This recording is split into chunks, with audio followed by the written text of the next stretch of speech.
those of you friends who are interested in Dhamma. Today we will study, examine, and investigate concerning the word love on the religious level.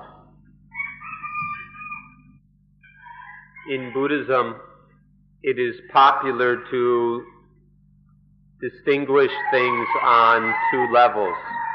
Whenever we examine or study something, we look at it on these two levels.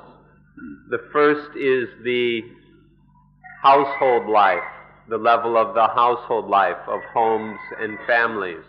And then the second level is that which doesn't have anything to do with the household.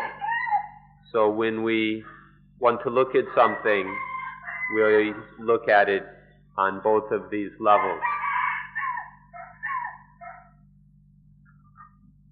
Ordinarily, we just use the word love. But when it is mixed up with defilement and selfishness, then we call it raga or lust. However, when it is spiritual, when it's under the guidance of mindfulness and wisdom, then we call it metta karuna, or for short, loving kindness. So we have these three different terms: love, lust, and loving kindness. We should be able to see how distinctly clear these different terms are. Ordinarily, people just play around with this word love. They don't look at it deeply or carefully. They just play with it or treat it very superficially. And so it is seldom properly understood. Please don't play with love, because it is something very profound, very hard to understand, almost mysterious. So we must be very careful to understand it properly. What we call love is the heart of religion, of culture, of ethics. But because we haven't managed it or adjusted it, adapted it properly, there are still many problems remaining in religion, culture, and ethics.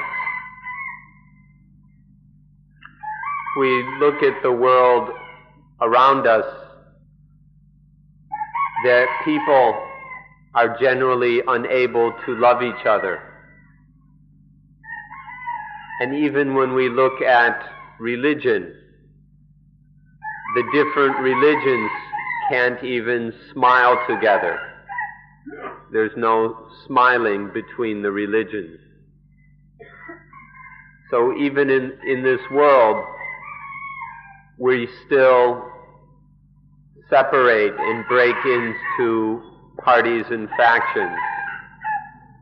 In the ordinary world, people are unable to genuinely love each other. And even in religious matters, which is very sad, they're unable to love each other, to even love within the religions is something that is far from perfect. If we use love improperly, it becomes hot like a fire. If we use love correctly, it is cool like water. But if we misunderstand love, then it becomes just another kind of insanity. Therefore, let all of us do our best to understand love correctly. This is most appropriate in an era when the world is full of chaos, confusion, because people are unable to love each other. Please begin by clearly distinguishing between these three words we have mentioned. The lowest level is lust. The ordinary, common level is love. And then the highest level is what we call loving kindness, metta. The difference is quite distinct. Actually, the difference is vast and also rather secret. So please examine this to see these differences. According to Dhamma principles, it's quite easy to distinguish these three words. If it's purely an instinctual thing, if it comes from the instincts and is merely instinctual, it is called pema in Pali, which is in Thai we can say rak, or English love. This is the ordinary instinctual level. When it has to do with the instinct, but this instinct has been developed in a defiled way, so that it becomes a defilement, then in Pali it is called kama or raka, which in Thai we use the same words, which both of these essentially mean lust. This is when the instinct has been developed in a defiled way.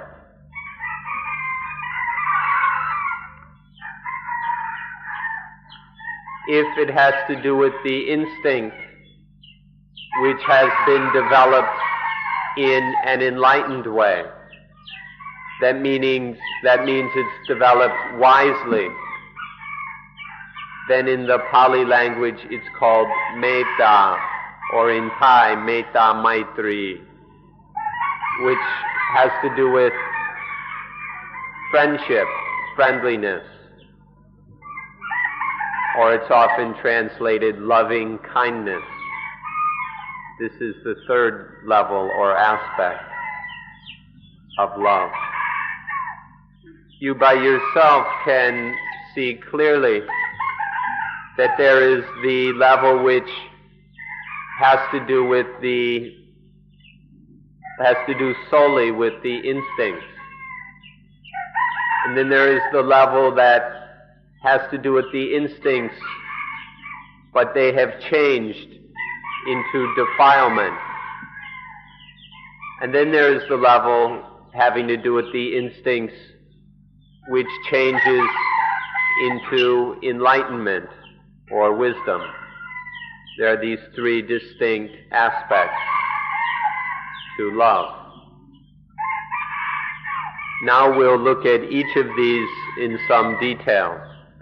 We'll examine the love which is purely instinctual, the instinctual love which has changed into defilement, and the instinctual love which has changed into enlightenment or enlightened love. We'll look at the the first one, the purely instinctual aspect first. This merely instinctual level occurs when there is no real understanding. There's just the instinct. There's no understanding, so we say there is moha. There is delusion.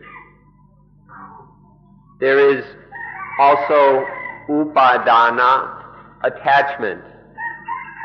Love is attached to as the lover, the beloved, and so on. So on this merely instinctual level, there is still delusion or attachment, or we can say in short, avijja, not knowing, or ignorance. The instinctual level still contains a lot of attachment, or upadana. This level can be quite powerful and strong, to the degree that we would die for each other, or one would die for each other. For example, a mother would die for her child, just as we can see amongst animals. This is a way of measuring the strength of this instinctual love. It can have quite a bit of attachment, to the degree that one would die for the thing one loves.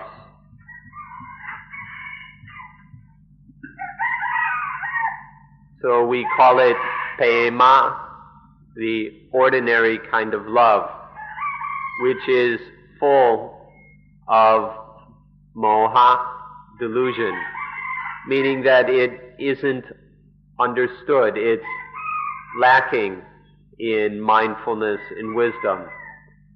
This love is quite strong, but it is not understood. The love of life, the love of oneself, these are the fullest forms of prema, and yet they are still full of moha, delusion. This kind of love is still mixed up with selfishness, because it wants to get something, it wants to take or have something, it wants to receive something. And so this ordinary love is still mixed up with selfishness. So this ordinary level of love is still quite diluted or lacking in wisdom. It's not, you can't quite say that it's wrong, but you can't, nor can you say that it is good. It's neither wrong nor good. It's just this ordinary prema that comes from or with moha, with not knowing, with lack of understanding, with delusion. Nonetheless, this kind of love is necessary. This instinctual love is necessary for reproduction. If we didn't have this kind of love, although it's still rather ignorant, there's nothing wise about it. If there wasn't this kind of love, then all the species would go extinct. So we should understand that although this love is still somewhat foolish or stupid, it still is necessary. Next, we can look at the kind of love which comes from the instinct which has been developed into defilement. the original natural instinct can be changed through ignorance into defilement. So this defiled instinct has its own particular kind of love. Nature has arranged things so that there is this reproduction instinct. And then nature has arranged so that living things have sexual organs. And then when the glands or hormones reach a certain stage of maturity, then there are certain feelings and sensations which lead the instincts to the kind of love which is defiled. This love that comes from the defiled instincts has a great deal of moha, that is, non-understanding, improper understanding, or delusion. And there's a lot of attachment mixed up with it as well. So even with this kind of love, one will die for the thing one loves. People will die for each other because of the strength of the delusion and attachment. Although in these two cases one would die for the object of one's love, they're not the same. For example, when a mother dies for her child, or a child dies for her or his mother, that's one level, or one aspect, one way. But when a lover dies for his or her lover, that's a much different situation. Although both of them, both kinds of love, end in one dying for the object of one's love, there's quite a difference in the love itself. So now the pure instinctual love of Pema has been transformed into the lust which comes from the defiled instincts. But to see the difference between this ordinary instinctual love and lust will enable us to understand what we call love correctly. This love which comes from the defiled instincts is one that thinks only of getting, of taking, of receiving from the other. This is a love where the delusion is very strong, the attachment is most powerful. And so this love is only thinking of getting, taking, receiving. In short, this lust is really just a form of insanity. You can call this the love which has lost its way, because this love has become totally selfish.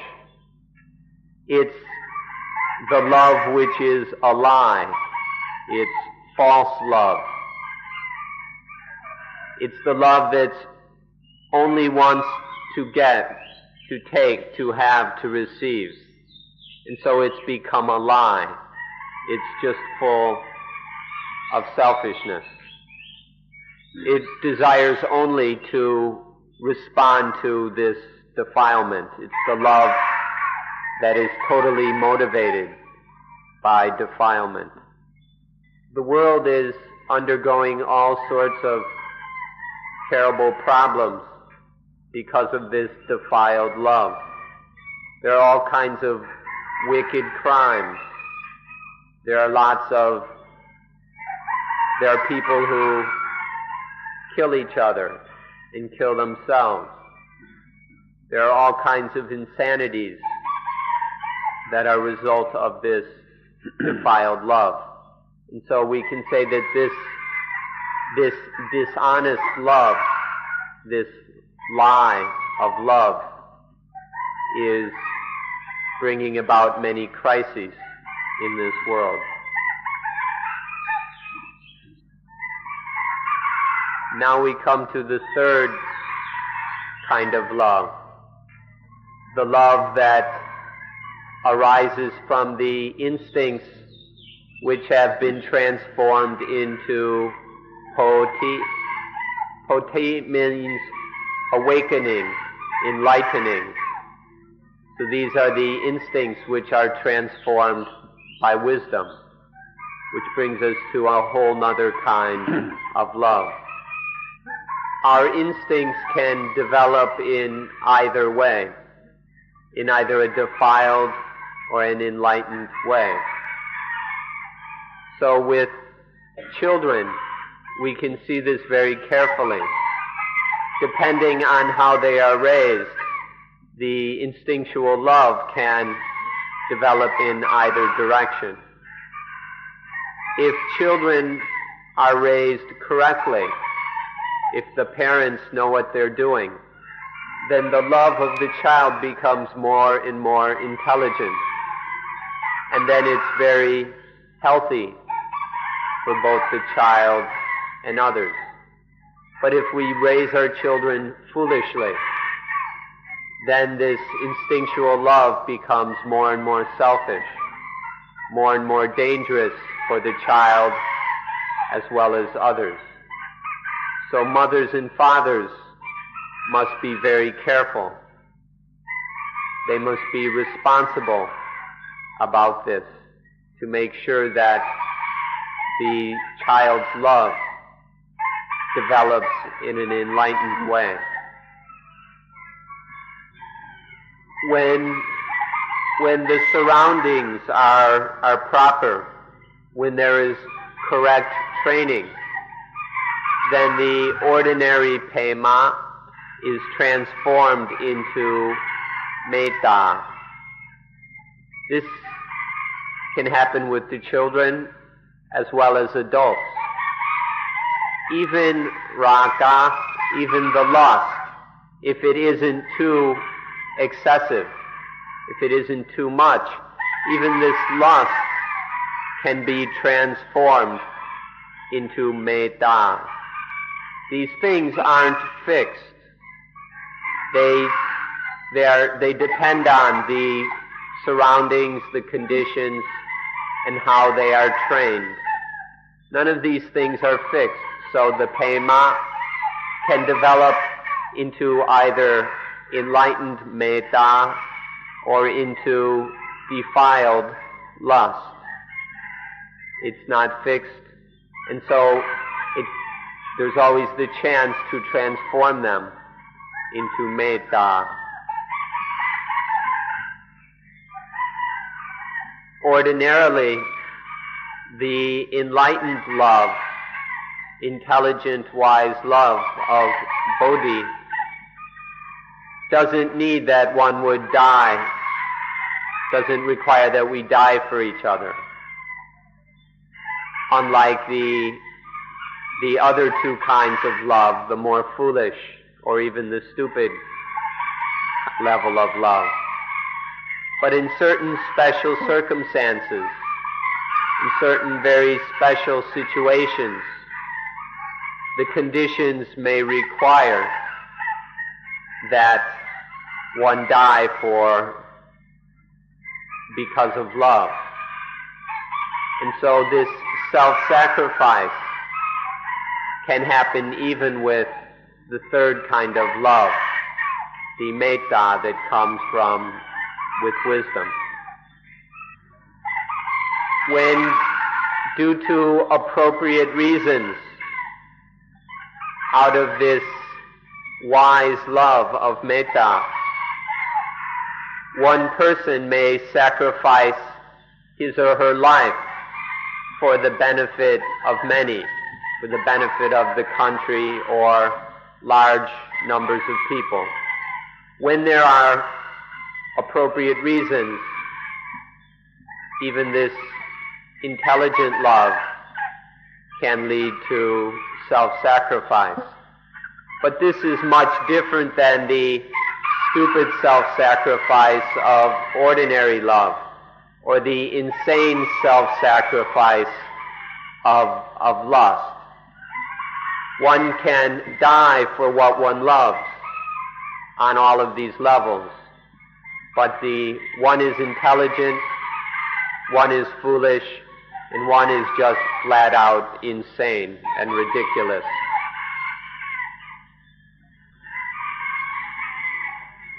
There's stories we read in the paper during World War II. We don't know if it's true or not, but it's quite interesting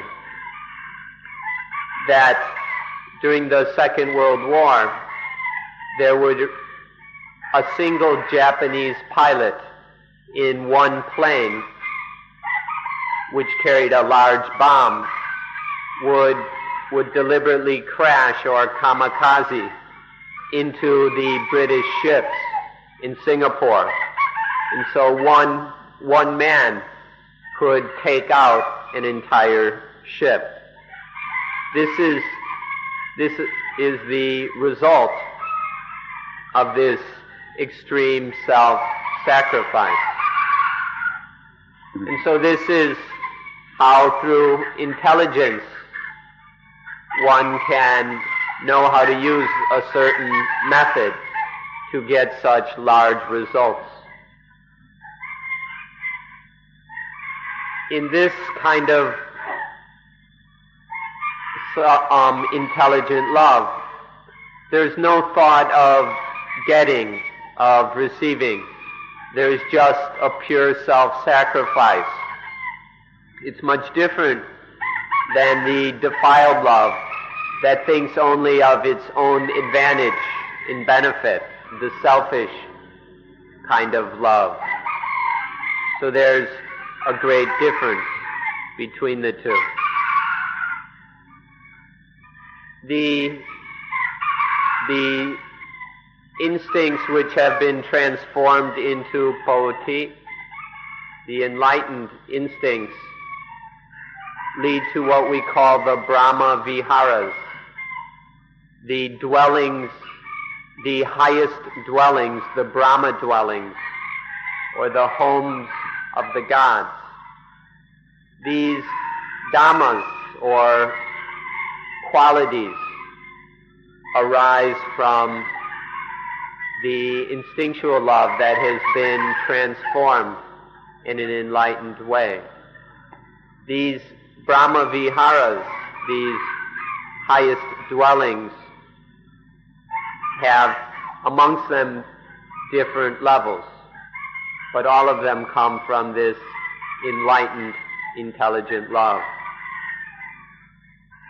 These Brahma Viharas, these highest dwellings of the mind, whether in the ancient times before the Buddha, or in later times, even in the present, as well as if these occur in the future, will always arise from the ordinary instinctual love which has been transformed by Poti into enlightened love.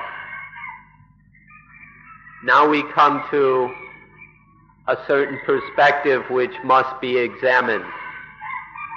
This is the fact that even this love is associated with atta, with self.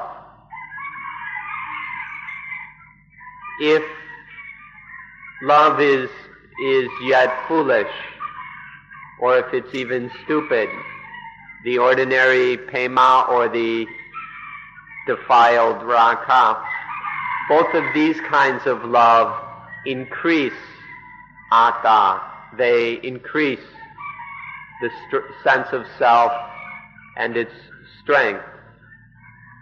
So if there is still ignorance, then this love becomes more and more selfish, and so it increases the self. However, if it's the love that comes from the enlightened instinct, then this is a love that decreases self. This enlightened, awakened love, this intelligent love, seeks to overcome selfishness. And so it lessens the self, it weakens the ego. This is the kind of love that wants to overcome violence and conflict. And so it lessens the self and the selfishness. This kind of love has tremendous value. This is the love which is the basic foundation of all religion. This love that seeks to weaken, to decrease the self and selfishness. We can probably say that human beings have thought up the way of practice called the Brahma Viharas, the development of these 4 divine dwellings. This is almost certainly the result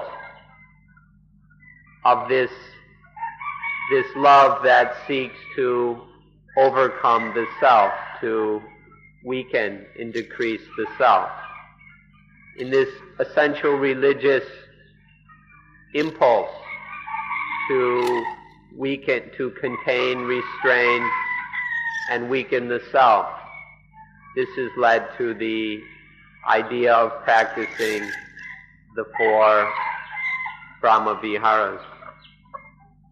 If we study the history of religion in India, if we read the old sacred texts that describe the evolution of religion in India, we'll see that the practice of going off into the forest to develop the Brahma Viharas preceded all the religions. This came before the systematized religions. The hermits, the recluses, the sages would go off to meditate on these 4 Brahma Viharas. This was done with the belief that after death they would go to live as a Brahma god in some Brahma world somewhere. Through this belief they developed these practices long, long ago. And then this knowledge has been passed on from generation to generation from way back then. And it has become an ancient tradition which was passed along into the Hindu tradition, and it even was passed along into Buddhist times. And then Buddhism accepted it as this ancient tradition which had been handed down. And then it has still been handed down until today. This is called Sanatana Dhamma, an ancient tradition which has been handed down since before we can remember. So in Buddhism, the Brahma Viharas are accepted as Sanatana Dhamma, as an ancient tradition. And it has the highest value. Its highest benefit is in that it overcomes all malice, all enmity, any thoughts of vengeance, of malice are done away with by these four Brahma Viharas, which have been handed down since ancient times. There is no real peace in this world because these four Brahma Viharas are lacking. And so this world is full of crime, competition, aggression, and conflict. There are all kinds of disputes and conflicts between employers and employees because they lack these Brahma Viharas. As soon as the employers have these Brahma Viharas, and the employees too, then all the disputes and industrial problems and labor problems will be ended when there are these Brahma Viharas overcoming all malice, anger, and enmity. The Brahma Viharas, these most excellent loves, have been taught in all the religions. It's a basic foundation in all religion that there are these excellent forms of love. And it's more profound than often people think, because most religions teach that these Brahma Viharas are not for just among human beings, but they apply also to animals as well. In our relation with animals, we should depend upon the Brahma Viharas. And there are even some religions, some religious sects that teach that the Brahma Viharas apply also to plants. Plants are living things, and so we should deal with them with these four Brahma Viharas. This is more or less the case in Buddhism. For the monks, the bhikkhus, fully ordained monks, one of the training rules forbids us to damage a living plant. And so this principle of practicing the Brahma Viharas towards all living things exists in Buddhism also.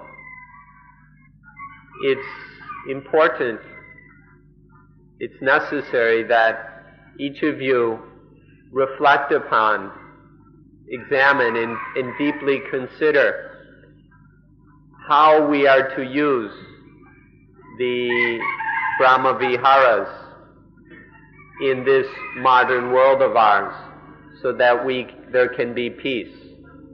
Each of us must ask ourselves and deeply ponder how we can bring peace into this world, how we can adapt and apply the Brahma Viharas so that there will be peace. If we are unable to extend these most excellent loves to all things, if we're not yet able to love each other, or we can't extend this love to animals and to plants, then we must first train to master our minds. If we can master our minds in the highest way, such as through practicing mindfulness with breathing, then it will be possible, it will be easy to have the Brahma Viharas towards all people, towards all living things. But first we must master our minds if we are to do this. Next we'll look at the question, whose duty is it to bring these Brahma Viharas to the modern world? We look at things on the political level, we see that the politicians totally lack the Brahma Viharas. In social matters, in social functions which we organize and set up, we hardly ever think of the Brahma Viharas.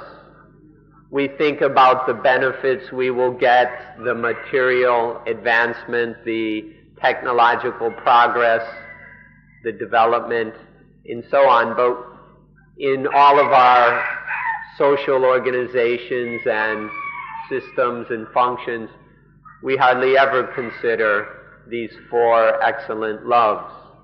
And so in the end, the social things are full of competition, there's lots of crime and corruption, and people even end up killing each other. In economics and industry, they only think of increasing their own benefit, increasing one's own profit.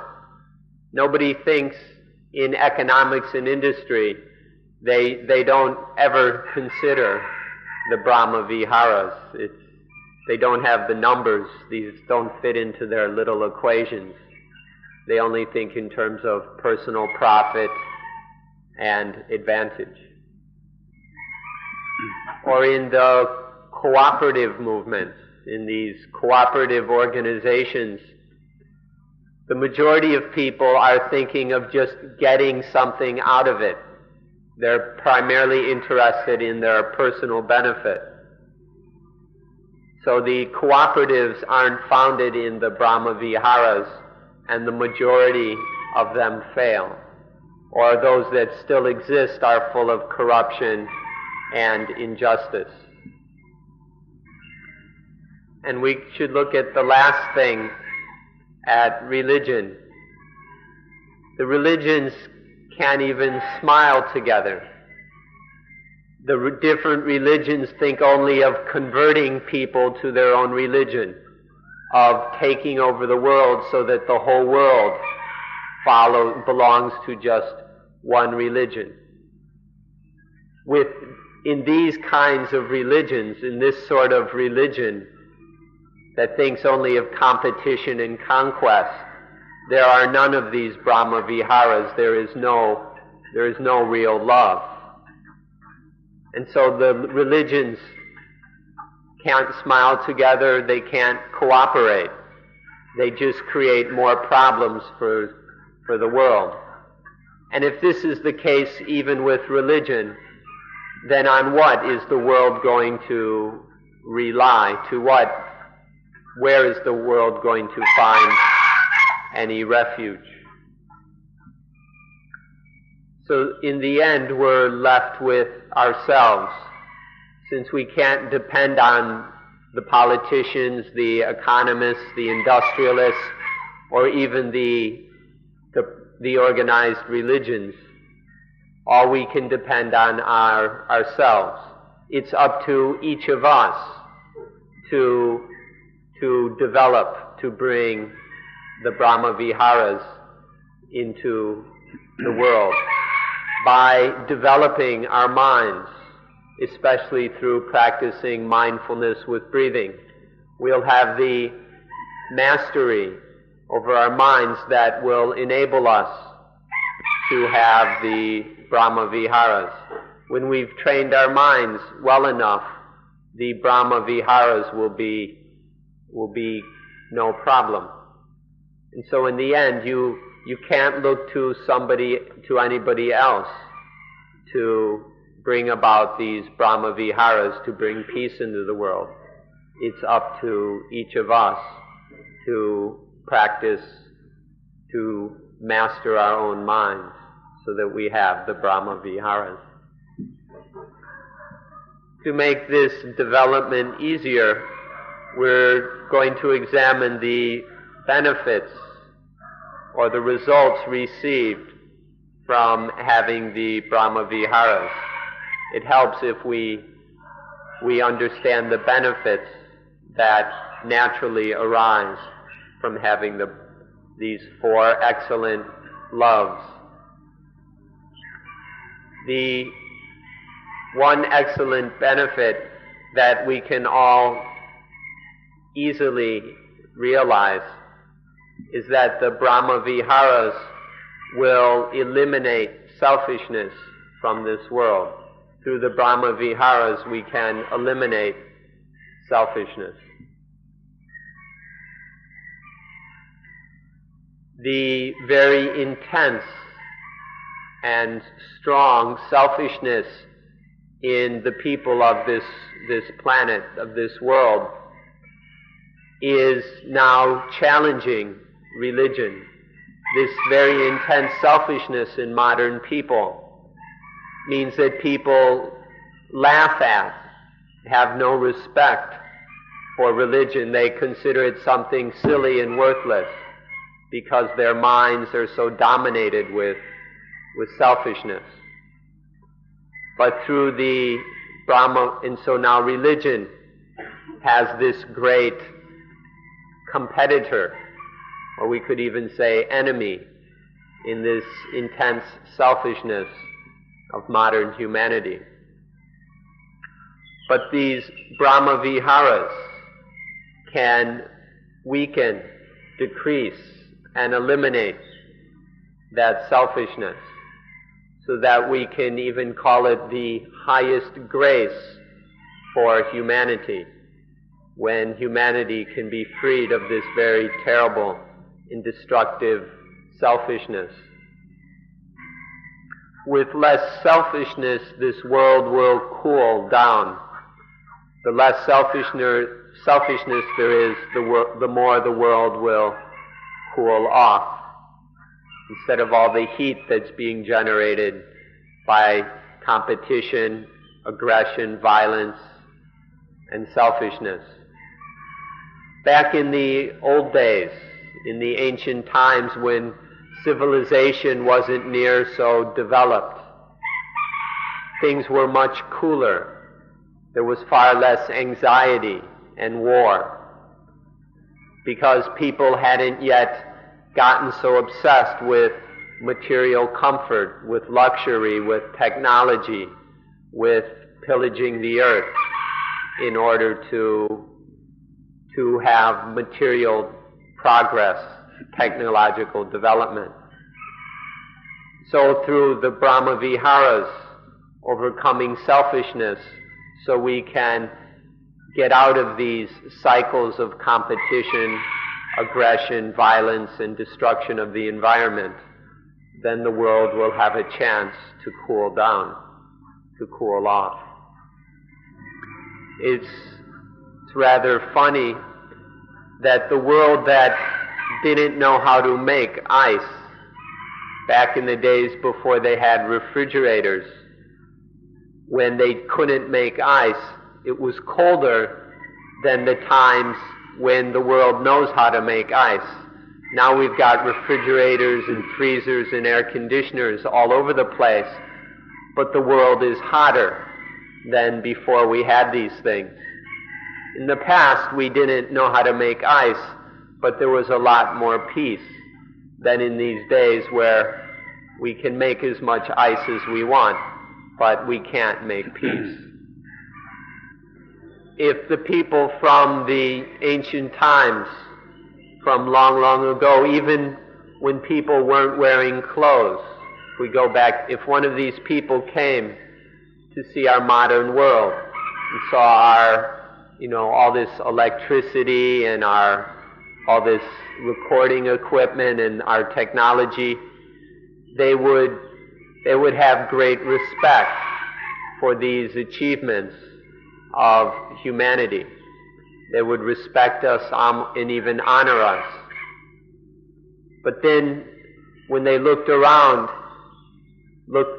started to look for peace and couldn't find any, when they saw that in this modern technological world there's almost no peace anymore, then they would laugh in our faces. They would laugh so hard their teeth would fall out. The more selfish we are, the more we lack the Brahma Viharas. And the more we lack the Brahma Viharas, the less there is peace. Please examine these three things together. That as selfishness increases, the Brahma Viharas decrease. And as the Brahma Viharas decrease, peace cannot be found. Peace disappears. We should understand this connection well, and then do whatever we can to increase the Brahma Viharas so that we can have peace in our world. In Buddhism, people like to speak about the world of Sri Arya Maitreya Buddha, the Buddha of universal love and compassion. In Christianity, there's the second coming of the Messiah that will bring universal love. In the Hindu tradition, they speak of the coming of Kalki, which has the same meaning as in Thai Si Arya Maitreya, or the Maitreya comes from the word friendliness or love. This is traditionally thought of as the Buddha of universal love.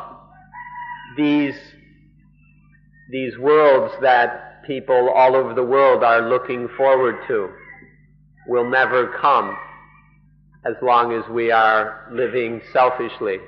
As long as each of us permits ourselves to be selfish, as long as each of us is still weak in the Brahma Viharas, then there's no way that the Messiah will return or that the Buddha of universal love will come. But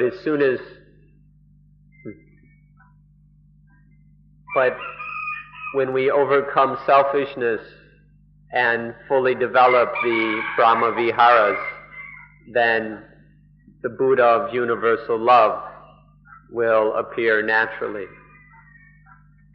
So this is a kind of scrutiny, a detailed, subtle investigation of the different meanings of love, which we must do. Very important that we scrutinize this carefully in order to see the proper differences in distinctions, so that it will enable us to solve the problem of love, to transform love into the form that is beneficial for the world. The lowest level of love, that of raga, is to love with kamupadana, which means attachment to sensuality. When we love with sensuous attachment, then it is such as with young people, when young men and women are in love with all kinds of sensual, sexual desire. That is this lowest form of love. Then the ordinary, natural kind of love is still mixed up with attava dupadana, attachment to I and mine, attachment to self. Ordinary love still happens through this attachment. In the love there is still the me and mine. So we should examine it carefully to see both its good side and its bad side, the pluses and the minuses.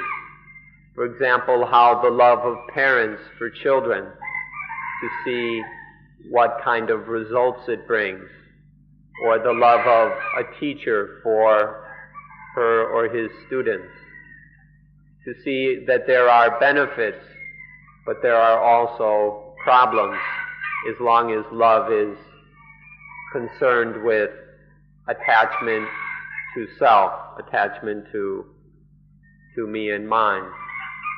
Although it's better than the lower form of love, there's still a certain amount of burden and heaviness as long as there's attachment to self.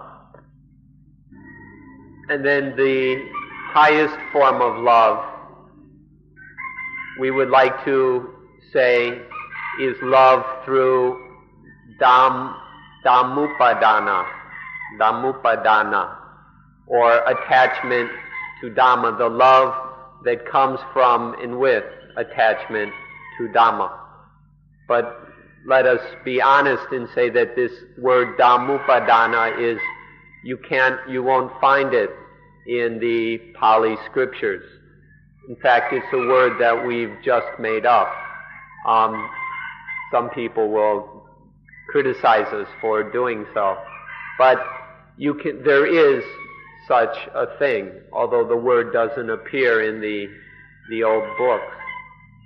But there's a kind of love that comes from attachment to what is correct, to genuine,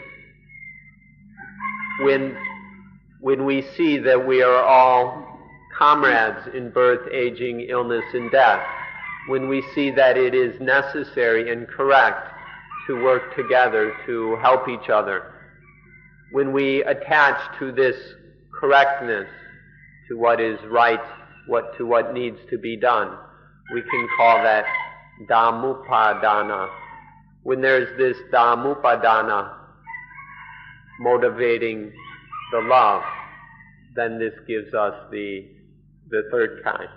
Please don't forget that we made this word up ourselves, but nonetheless, it points to a reality.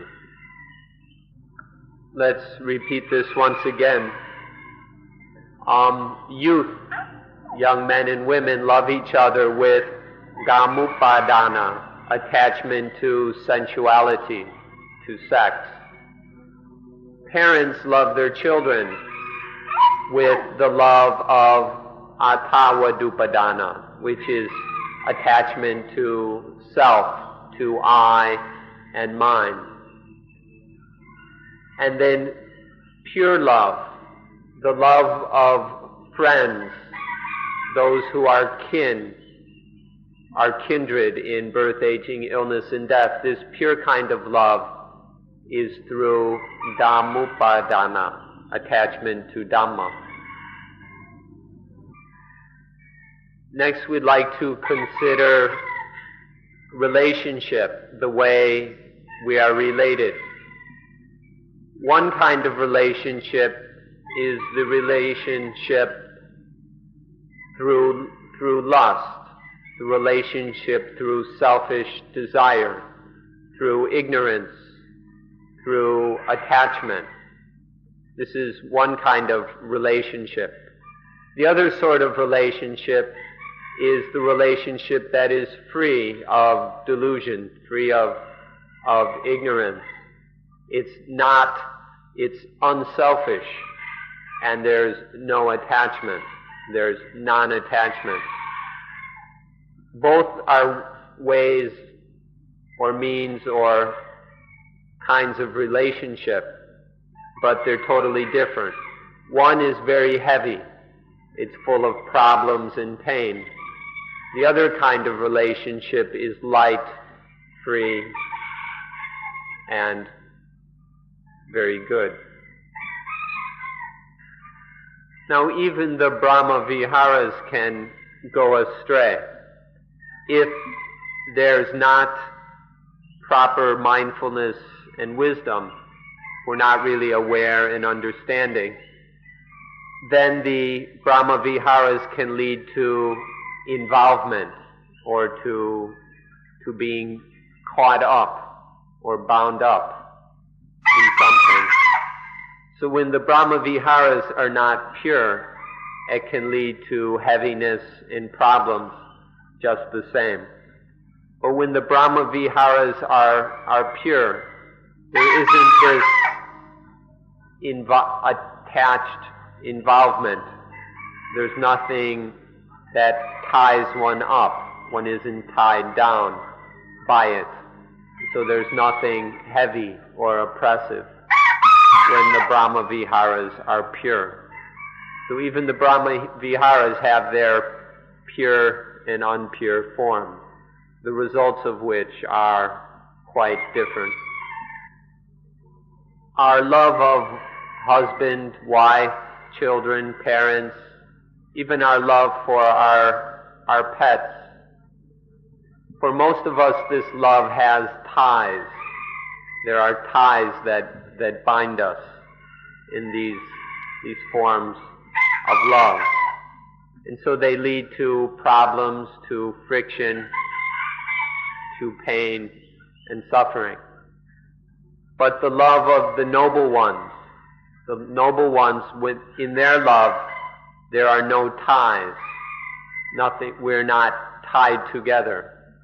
There's no trap in the love. And so it's totally free. It's totally independent, light. There's nothing heavy or burdensome about that kind of love.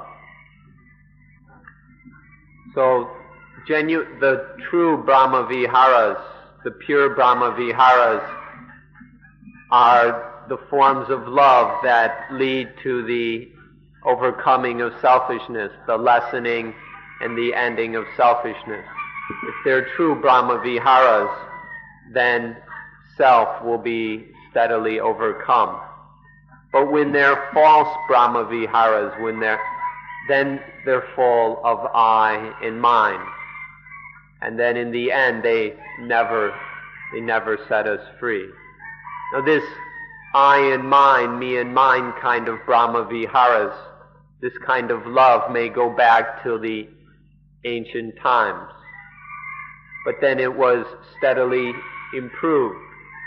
And then when we find it in Buddhism, or maybe when it appears in Christianity, if it's the pure form of the Brahma Viharas, then it overcomes the I and mine. It's a way of letting go of self and of selfishness.